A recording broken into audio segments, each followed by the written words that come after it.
Hello friends, आज हम बात करने वाले हैं the power of now by Eckhart Tolle book के बारे में। राहुल एक आम इंसान था जिसकी जिंदगी बाकी लोगों की तरह ही भाग दौड़ से भरी हुई थी। सुबह उठते ही सबसे पहले फोन उठाकर नोटिफिकेशन चेक करना, फिर जल्दी जल्दी तैयार होकर ऑफिस निकलना, रास्ते में ट्रैफिक की टेंशन, ऑफिस पहुंचकर काम का प्रेशर और रात को थका हारा घर लौटकर टीवी या मोबाइल में डूब जाना। धीरे धीरे उसे लगने लगा था कि दिन जैसे बस निकल जाते हैं, लेकिन उसने असली मायनों में जिया ही नहीं। एक दिन ऑफिस में काम करते करते उसे अचानक बहुत चक्कर सा आने लगा। डॉक्टर के पास गया तो पता चला कि सब ठीक है, बस स्ट्रेस ज्यादा हो गया है।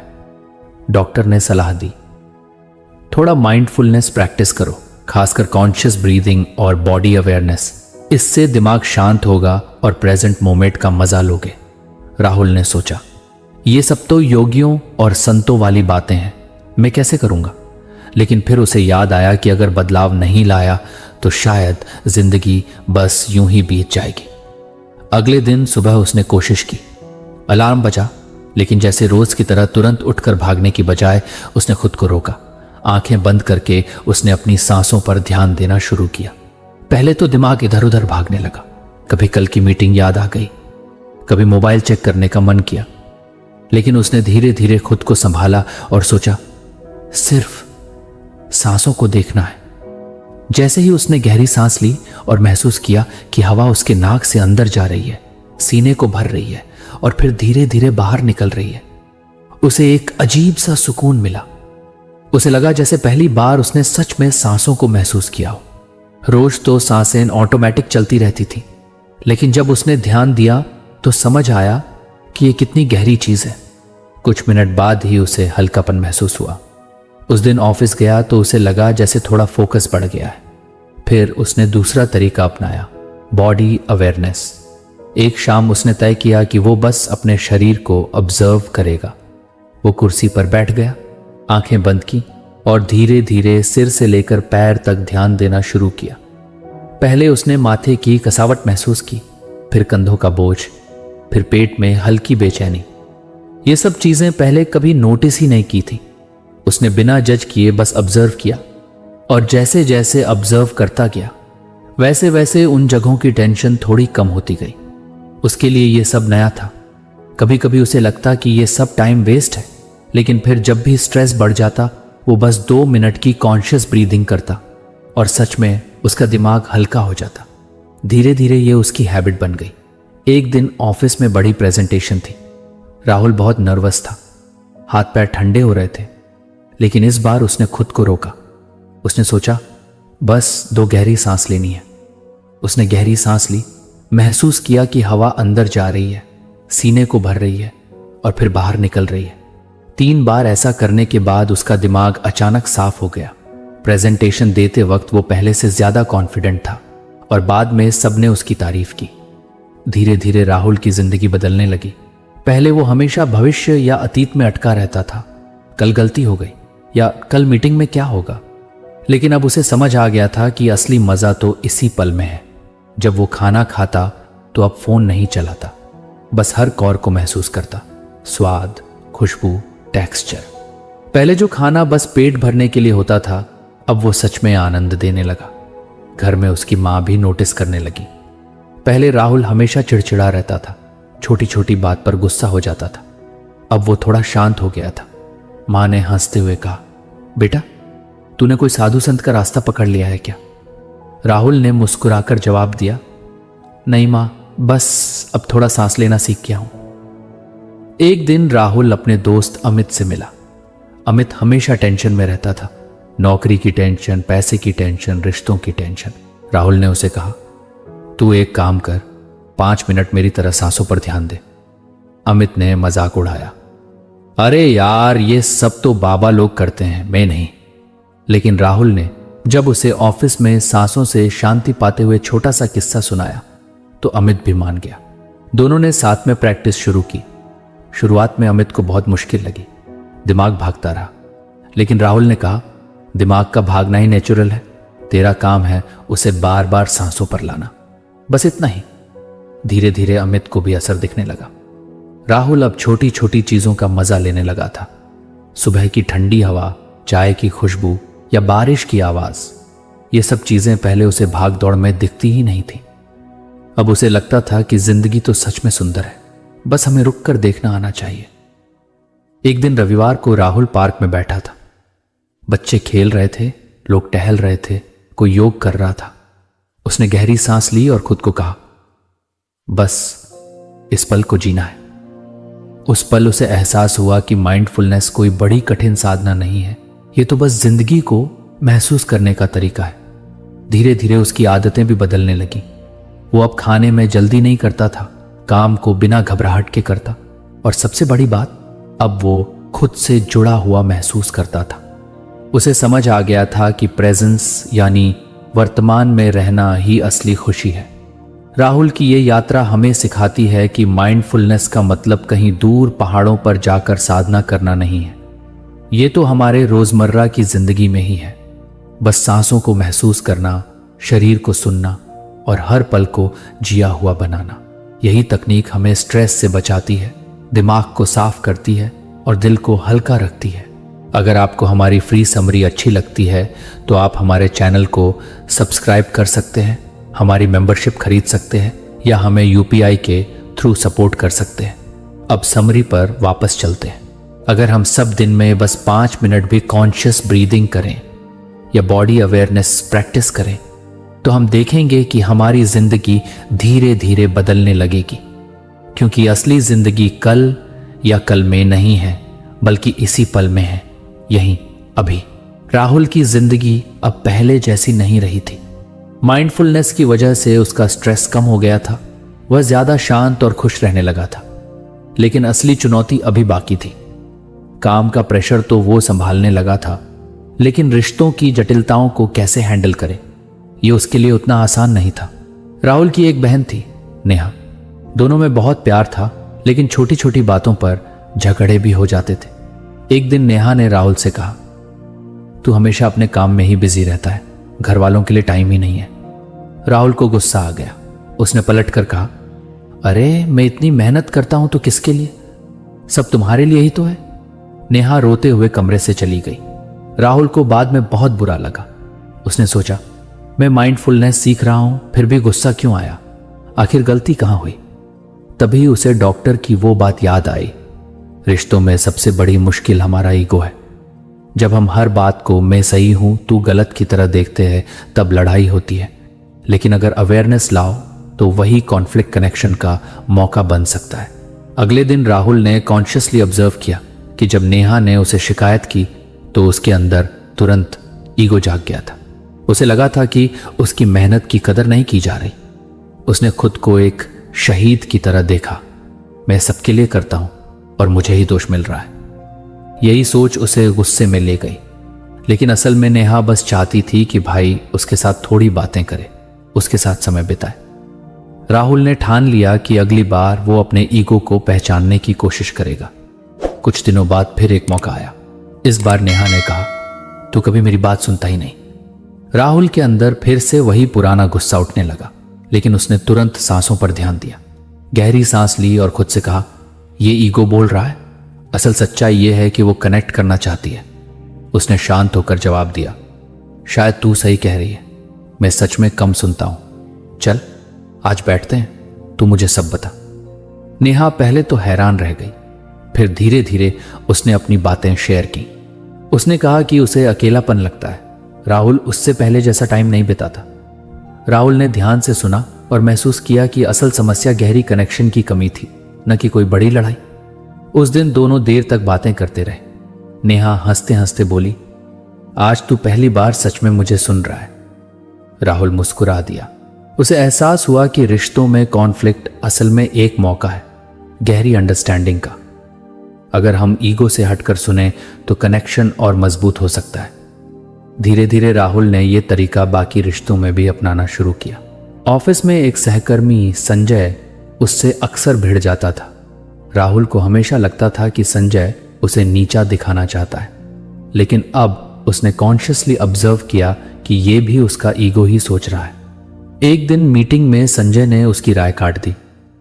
पहले राहुल तुरंत पलटकर जवाब देता, लेकिन इस बार उसने खुद से कहा, रुक, ये गुस्सा ईगो से आ रहा है, जरा ध्यान से सुन। उसने शांत होकर कहा, संजय तुम्हारी बात भी सही है, चलो दोनों का पॉइंट मिलाकर देखते हैं। सब हैरान थे कि राहुल चुप क्यों नहीं हुआ।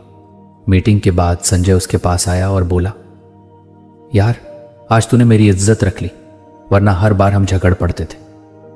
उस दिन राहुल को और भी गहराई से समझ आया कि अवेयरनेस रिश्तों में जादू कर सकती है। राहुल की गर्लफ्रेंड प्रिया भी थी, जिसके साथ अक्सर उसकी अनबन हो जाती थी। प्रिया को शिकायत रहती कि राहुल उसकी भावनाओं को नहीं समझता। एक दिन दोनों कैफे में बैठे थे।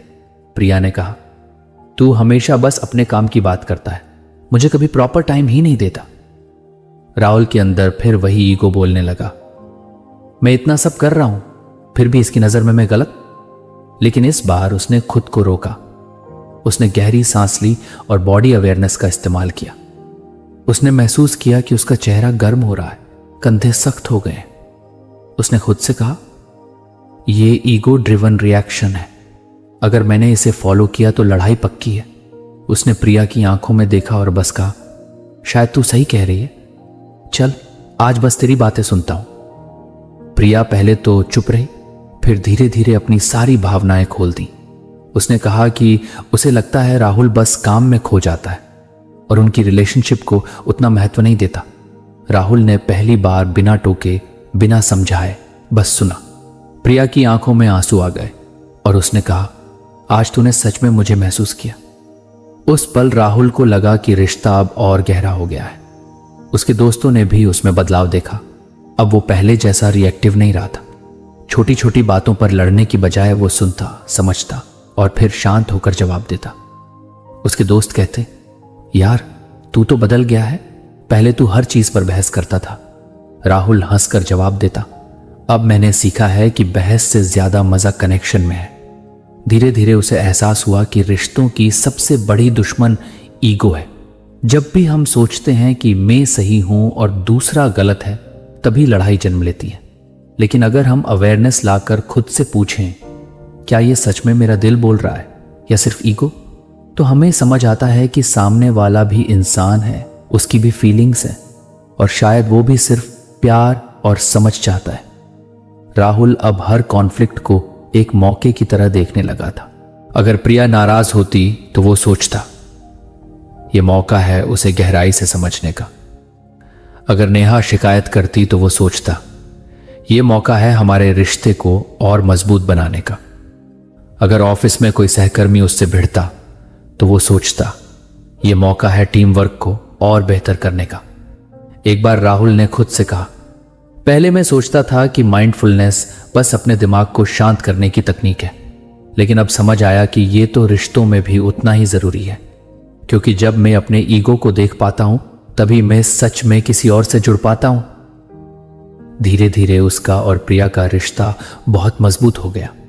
पहले जहां हफ्ते में 2-3 बार झगड़े होते थे, अब दोनों काल्मली बातें करके हल निकाल लेते थे। नेहा भी उससे खुश थी कि उसका भाई अब सुनता है और साथ में समय बिताता है। ऑफिस में भी राहुल की इमेज बदल गई थी। अब लोग उसे टीम को जोड़ने वाला इंसान मानने लगे थे।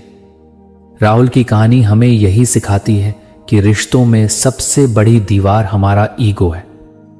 जब हम अवेयरनेस के साथ अपने ईगो ड्रिवन बिहेवियर को पहचान लेते हैं तो वही कॉन्फ्लिक्ट गहरी अंडरस्टैंडिंग का दरवाजा खोल देता है। असल में हर लड़ाई हमें यह मौका देती है कि हम सामने वाले को बेहतर समझें और कनेक्शन को मजबूत करें। अगर हम सब दिन में बस एक बार रुककर खुद से पूछें, ये गुस्सा, ये बहस, ये शिकायत, क्या ये सच में मेरी सच्ची जरूरत है या सिर्फ मेरा ईगो बोल रहा है, तो शायद हमारे रिश्ते ज्यादा खूबसूरत हो जाए, क्योंकि रिश्ते जीतने की जगह समझने और जोड़ने के लिए होते हैं। राहुल अब धीरे धीरे माइंडफुलनेस की दुनिया में गहराई से उतर चुका था। उसने सांसों की ताकत को महसूस किया, बॉडी अवेयरनेस से शांति पाई और रिश्तों में ईगो की पहचान करके कनेक्शन मजबूत किया। लेकिन उसकी असली परीक्षा तब शुरू हुई जब वो समय के जाल में फंसने लगा। ऑफिस में एक दिन बैठा था तो अचानक मन में आया, यार अगर मैंने पिछले साल वो प्रोजेक्ट अच्छे से किया होता तो आज मेरी प्रमोशन पक्की होती। मैं कितना बेवकूफ था जो इतनी छोटी सी गलती कर दी। ये सोचते सोचते उसका मूड खराब हो गया। उसी शाम घर लौटा तो फिर दिमाग में ख्याल आने लगे, कल क्लाइंट मीटिंग है, अगर गड़बड़ हो गई तो बॉस डांट देगा, अगर ये डील नहीं मिली तो शायद मेरी नौकरी भी खतरे में पड़ सकती है। राहुल ने गौर किया कि या तो वो बीते कल के पछतावे में जी रहा है या आने वाले कल की चिंता में, लेकिन इस सब के बीच वो आज खो रहा है। किताबों में उसने पढ़ा था कि असली जीवन सिर्फ इसी पल में है, लेकिन दिमाग बार बार अतीत और भविष्य की तरफ भाग जाता है। एक दिन वो पार्क में बैठा था, बच्चों को खेलते देख रहा था, लेकिन खुद खेल का मजा नहीं ले पा रहा था। उसके मन में लगातार कलकल चल रही थी। अगर मैंने वो किया होता, अगर आगे ऐसा हो गया तो। तभी उसे याद आया कि माइंडफुलनेस में एक बात कही जाती है, पास्ट और फ्यूचर सिर्फ दिमाग की प्रोजेक्शन है, हकीकत सिर्फ प्रेजेंट मोमेंट है। उसने सोचा, ठीक है, आज इसे प्रैक्टिकली करके देखता हूं। उसने आंखें बंद की और खुद से कहा, मैं अभी पार्क में हूं, चारों तरफ पेड़ है, बच्चे खेल रहे हैं, ठंडी हवा चल रही है। जैसे ही उसने इस पल को महसूस किया, दिमाग की चिंता थोड़ी हल्की हो गई। राहुल को एहसास हुआ कि जब वो अतीत में जाता है तो वो सिर्फ यादों को दोहराता है, और जब भविष्य में जाता है तो बस कल्पना करता है। दोनों ही चीजें असली नहीं हैं, लेकिन उसकी सांसें, उसके आसपास की आवाजें, पेड़ों की खुशबू, ये सब असली हैं, क्योंकि ये अभी हो रही है। उसने तय किया कि अब वो हर बार खुद को याद दिलाएगा, अभी यही पल असली है। कुछ दिनों बाद एक बड़ा इवेंट आया। राहुल की कॉलेज की दोस्ती टूटी हुई थी। कई साल पहले एक छोटे से झगड़े के कारण उसका दोस्त करण उससे बात करना बंद कर चुका था। उस घटना का पछतावा राहुल को हमेशा खाता रहा। जब भी करण की याद आती, राहुल सोचता, काश मैंने उस दिन कम गुस्सा किया होता, काश मैंने माफी मांग ली होती। वो अतीत में जाकर खुद को कोसता। लेकिन इस बार राहुल ने खुद को रोका। उसने सोचा, करण के साथ जो हुआ वो अतीत है, उसे मैं बदल नहीं सकता, लेकिन अभी मैं क्या कर सकता हूं? शायद उसे फोन करके अपनी तरफ से बात कर सकता हूं। यह सोचकर उसने करण को फोन किया। पहले करण ने रिसीव नहीं किया, लेकिन बाद में वापस कॉल आया। दोनों ने धीरे धीरे बातें शुरू की और सालों पुराना गुस्सा मिट गया। राहुल को समझ आया कि अतीत पर अटकना सिर्फ दर्द देता है, लेकिन अगर वर्तमान में कोई कदम उठाओ तो हीलिंग शुरू हो सकती है। इसी तरह भविष्य की चिंता भी उसे परेशान करती थी। एक रात सोने से पहले वो बार बार सोच रहा था, अगर मेरी प्रमोशन नहीं हुई तो, अगर प्रिया मुझसे नाराज हो गई तो, अगर इन सारे अगर ने उसे इतना घेर लिया कि वो सो ही नहीं पा रहा था। तब उसने अपनी पुरानी प्रैक्टिस याद की। उसने गहरी सांस ली और सोचा, अभी मैं अपने बिस्तर पर हूं, कमरे में शांति है, बाहर से हल्की हवा आ रही है, मैं सुरक्षित हूं, यही असली है, भविष्य अभी आया ही नहीं है। कुछ ही मिनटों में उसका मन शांत हो गया और नींद आ गई। धीरे धीरे राहुल को यह समझ आने लगा कि साइकोलॉजिकल टाइम एक इल्यूजन है। वो बार बार खुद को अतीत और भविष्य के ट्रैप में डालता है, लेकिन सच ये है कि न तो अतीत उसके हाथ में है और न ही भविष्य। उसके हाथ में सिर्फ यही पल है, और अगर यही पल उसने अच्छे से जिया तो आने वाला भविष्य भी बेहतर बनेगा। एक बार ऑफिस में मीटिंग के दौरान बॉस ने राहुल से पूछा, तुम्हें लगता है ये प्रोजेक्ट समय पर पूरा होगा? बाकी लोग डर डर कर जवाब दे रहे थे। राहुल ने कहा, सर, अभी हमारे पास जो काम है उसे हम पूरी निष्ठा से कर रहे हैं। भविष्य कैसा होगा वो अभी कोई नहीं जानता, लेकिन आज हम 100% देंगे। सब चुप रह गए, लेकिन बॉस को राहुल का आत्मविश्वास अच्छा लगा। उस दिन राहुल ने नोटिस किया कि लोग अक्सर भविष्य के डर से ही परेशान होते हैं। असलियत में वो डर कभी होता ही नहीं, क्योंकि वो सिर्फ दिमाग की कहानी होती है, जैसे कोई फिल्म दिमाग के प्रोजेक्टर पर चल रही हो। राहुल ने यह सीख अपनी रिलेशनशिप में भी अपनाई। प्रिया अक्सर कहती थी, मुझे डर है कि भविष्य में हम अलग हो जाएंगे। राहुल ने एक दिन उसका हाथ पकड़कर कहा, देखो, अभी हम साथ बैठे हैं, चाय पी रहे हैं, बातें कर रहे हैं, ये पल सच है। भविष्य का हमें क्या पता। अगर हम हर पल को अच्छे से जिएंगे तो भविष्य अपने आप अच्छा बनेगा। प्रिया की आंखों में चमक आ गई। उसने कहा, शायद तू सही कह रहा है, मैं हमेशा डरती रहती हूं और उसी डर में अभी का समय खो देती हूं।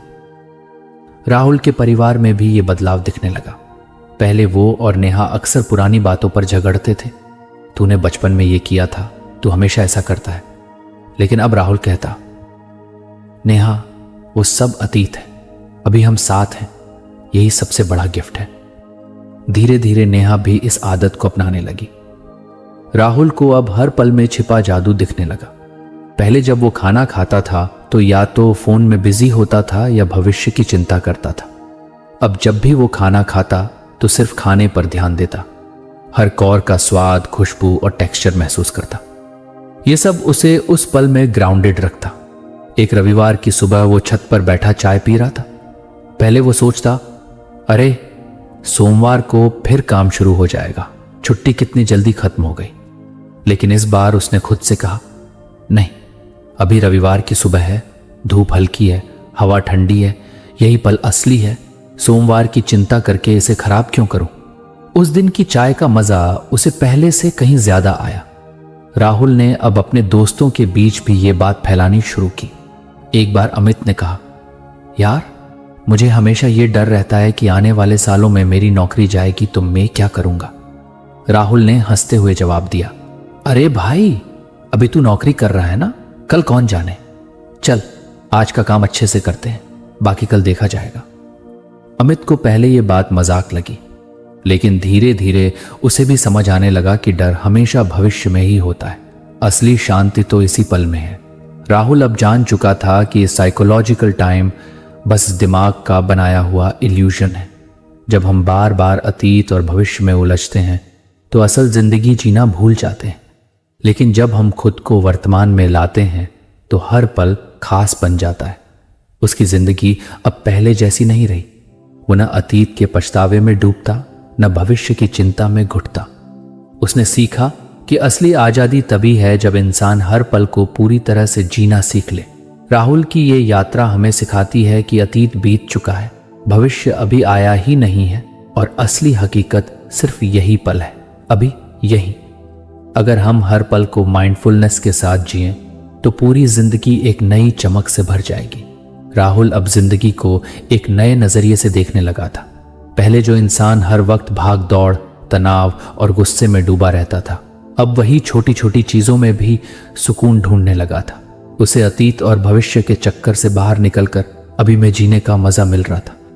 लेकिन एक दिन उसके साथ कुछ ऐसा हुआ जिसने उसकी समझ को और गहरा बना दिया। वो रविवार की सुबह थी। राहुल छत पर बैठा था। आसमान साफ था, हल्की हवा बह रही थी। उसके हाथ में चाय का कप था। उसने सोचा, वाह कितना अच्छा लग रहा है। लेकिन तभी दिमाग ने शोर मचाना शुरू कर दिया। कल ऑफिस में प्रोजेक्ट की डेडलाइन है, अगर पूरा ना हुआ तो। फिर अचानक अतीत की बातें भी आने लगी। याद है पिछली बार तूने गलती की थी, सबने तेरा मजाक उड़ाया था। राहुल को लगा कि उसका दिमाग जैसे एक अनचाहा रेडियो है जो बिना पूछे लगातार बजता रहता है। उसने आंखें बंद की और गहरी सांस ली। तभी उसके अंदर से एक आवाज आई, क्या तू सिर्फ अपने विचार ही है या कुछ और भी है? यह सवाल उसके दिल को छू गया। उसने पहली बार गौर किया कि उसका दिमाग लगातार सोच रहा है, लेकिन वो सोच को देख भी रहा है। मतलब उसके अंदर कोई ऐसा हिस्सा है जो विचारों से अलग है, एक अवेयरनेस जो सब देख रही है। उस पल राहुल को लगा जैसे उसके अंदर एक खिड़की खुल गई हो। उसने सोचा, अगर मैं अपने विचारों को देख सकता हूं तो मैं विचार नहीं हूं, मैं तो वो हूं जो उन्हें देख रहा है। यही उसकी पहली झलक थी स्पिरिचुअल अवेकनिंग की। कुछ दिनों तक राहुल इस अनुभव को समझने की कोशिश करता रहा। ऑफिस में काम करते समय जब दिमाग चिंता करने लगता तो वो खुद से कहता, ये विचार है, मैं नहीं। सड़क पर चलते हुए अगर गुस्सा आता तो वो देखता, गुस्सा उठ रहा है लेकिन इसके पीछे मैं शांत हूं। ये छोटा सा शिफ्ट उसकी जिंदगी को पूरी तरह बदलने लगा। एक दिन उसकी गर्लफ्रेंड प्रिया उससे नाराज हो गई। उसने कहा, तू मुझे समय नहीं देता, तू कभी समझता ही नहीं। राहुल का दिमाग तुरंत बहस के लिए तैयार हो गया। अरे मैं इतना काम करता हूं फिर भी तू यही कहती है। लेकिन उसी पल राहुल ने अवेयरनेस लाई और सोचा, यह विचार मेरा ईगो है, लेकिन असल में तो शांत हूं।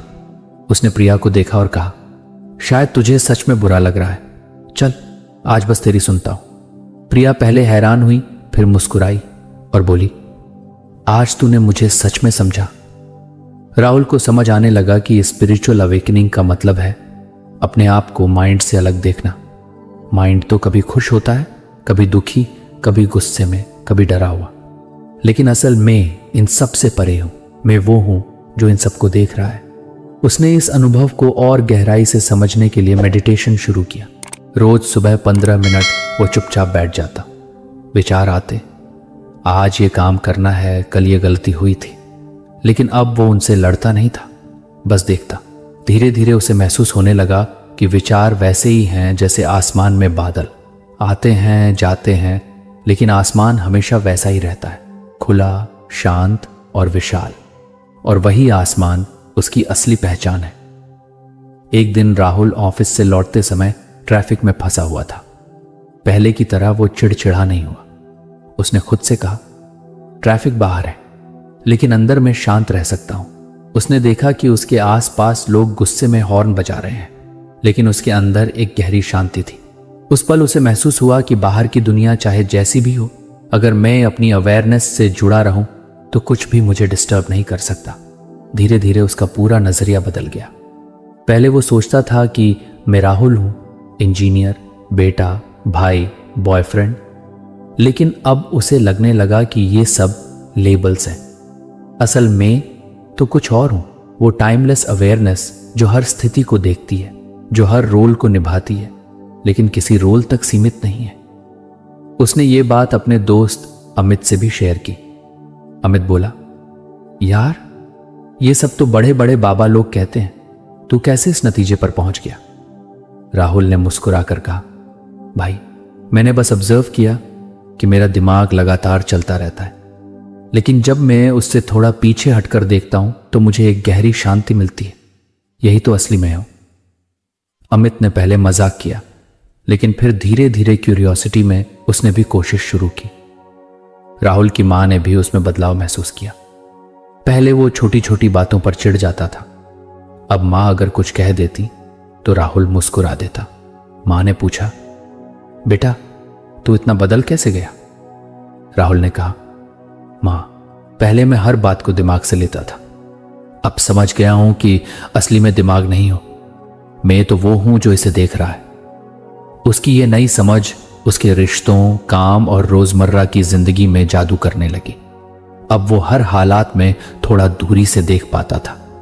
अगर कोई गुस्सा करता तो वो सोचता, ये उसका माइंड बोल रहा है। अगर खुद के अंदर दुख उठता तो वो कहता, ये इमोशन आ रहा है, लेकिन मैं इसके परे हूं। इस दूरी ने उसे हल्का और मुक्त बना दिया।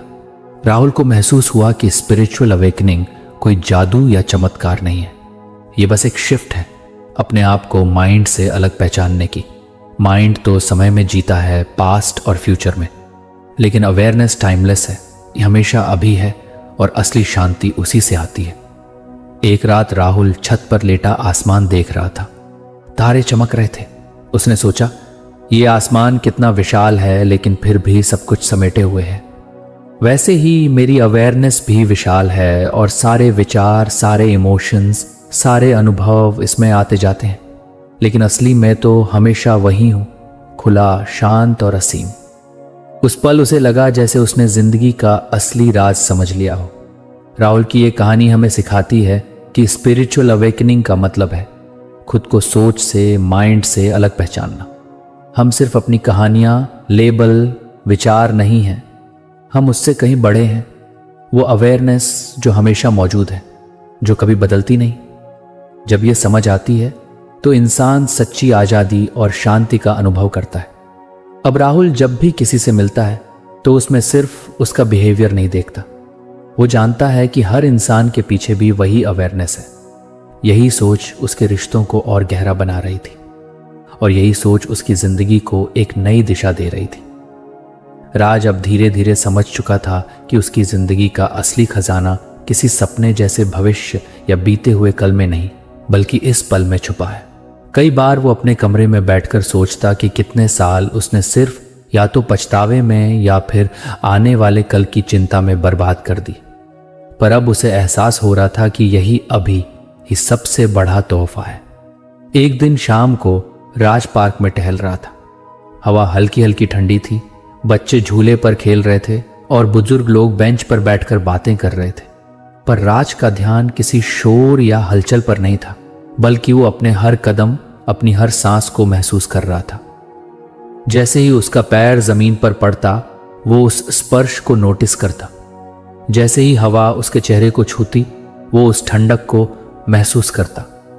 उसी वक्त उसे समझ आया कि असली सुकून तो इसी अनुभव में है, अभी के इस पल में। पहले जब भी वो पार्क आता, उसका दिमाग सोचता रहता, कल ऑफिस में क्या करना है, घर का बिल कैसे भरना है, पिछले हफ्ते बॉस ने डांटा क्यों था, अगर मैं ऐसा करता तो बेहतर होता। मगर आज वो सब गायब था। न अतीत की फिक्र, न भविष्य की चिंता, बस वो और यह पल। उसे लगा जैसे उसके अंदर का बोझ अचानक उतर गया हो। उसकी पत्नी ने भी नोटिस किया कि राज पहले से बदल गया है। पहले घर आते ही वो मोबाइल या लैपटॉप में घुस जाता, छोटे छोटे सवालों पर चिढ़ जाता और बच्चों की बातें भी ठीक से नहीं सुनता। लेकिन अब जब बच्चे उससे कुछ पूछते तो वो रुककर ध्यान से सुनता, उनके साथ हंसता और पल का आनंद लेता। एक दिन उसकी बेटी ने कहा, पापा अब आप पहले से ज्यादा अच्छे लगते हो। यह सुनकर राज के दिल को एक अलग ही शांति मिली। उसे महसूस हुआ कि जब इंसान अभी में जीता है तभी रिश्ते भी खिल उठते हैं। एक बार ऑफिस में भी एक दिलचस्प वाकया हुआ।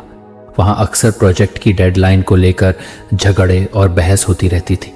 पहले राज भी उनमें उलझ जाता था, गुस्सा आता था और दिमाग में सिर्फ चिंता और तनाव रहता था। लेकिन उस दिन मीटिंग के दौरान जब बहस तेज हो रही थी, राज ने गहरी सांस ली और खुद से कहा, सिर्फ ये पल असली है, न कल की डेडलाइन अभी है, न पिछले झगड़े की याद, बस ये बातचीत और ये क्षण। जैसे ही उसने ये सोचा, उसके अंदर से गुस्सा गायब हो गया। उसने बहुत शांत स्वर में अपनी बात रखी। सब लोग चौंक गए, क्योंकि आमतौर पर वो इस तरह शांत नहीं रहता था। उसकी सादगी और स्पष्टता ने माहौल को हल्का कर दिया। उसी वक्त उसने महसूस किया कि नाव ही असली ताकत है। राज ने समझ लिया था कि जितना हम अतीत और भविष्य में उलझते हैं, उतना ही दुख पाते हैं। अतीत हमें पछतावे में ले जाता है और भविष्य हमें चिंता में। लेकिन जब इंसान अब को अपनाता है तो वो ना तो पछतावे में जलता है और ना ही चिंता में घुटता है। उसे जीवन के हर छोटे अनुभव में खुशी मिलने लगती है। एक रात राज छत पर बैठा था। आसमान में तारे चमक रहे थे, हल्की ठंडी हवा चल रही थी। उसने आंखें बंद की और गहरी सांस ली। उस पल उसे ऐसा लगा जैसे सारी दुनिया ठहर गई हो। कोई शोर नहीं, कोई चिंता नहीं, सिर्फ वो और उसकी सांसें। उसे लगा जैसे इस छोटे से पल में पूरी सृष्टि समा गई है।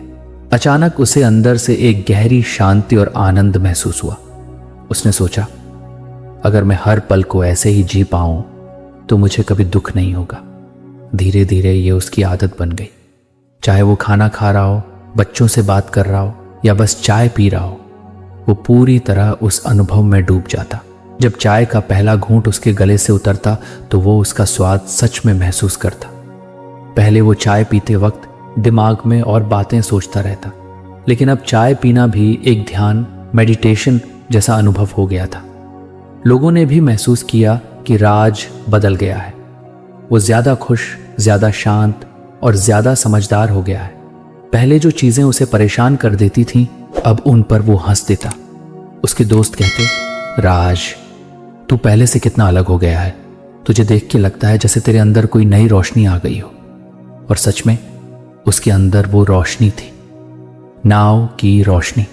एक बार उसकी पत्नी ने उससे पूछा, राज ये सब तूने कैसे किया? तू इतना शांत और खुश कैसे हो गया? राज मुस्कुराया और बोला, पहले मैं सोचता था कि खुशी मुझे भविष्य में मिलेगी, जब प्रमोशन होगा, जब घर बड़ा होगा, जब पैसे ज्यादा होंगे। लेकिन अब समझ आया है कि खुशी कहीं और नहीं, बल्कि इसी पल में छुपी है।